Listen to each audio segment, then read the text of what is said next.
បាទជំរាបសួរបងប្អូនជាទីស្រឡាញ់ទាំងអស់គ្នាស្វាគមន៍មកកាន់វីដេអូថ្មីរបស់ខ្ញុំបាទហើយវីដេអូនេះខ្ញុំគ្រាន់តែចង់បញ្ជាក់អំពីបងប្អូនថាបទគេជាអ្នកណា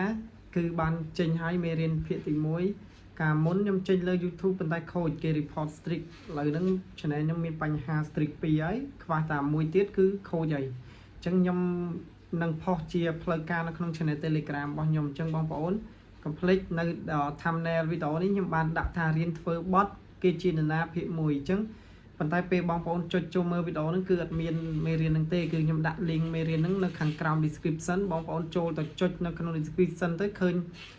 link មេរៀនហ្នឹងហើយដែលនាំបងប្អូនចូលទៅកាន់ channel Telegram របស់ខ្ញុំអញ្ចឹងគ្រប់មេរៀនទាំងអស់ខ្ញុំនឹងតម្លាក់ចូល channel Telegram របស់ខ្ញុំហើយបងប្អូនកុំភ្លេច join ទាំងអស់គ្នាទៅ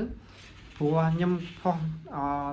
ជាវីដេអូខ្លីៗប្រាប់នៅលើ YouTube ទេព្រោះដាក់ចូល YouTube មានបញ្ហាអាចខូច channel ទៀតហើយអញ្ចឹងអរគុណ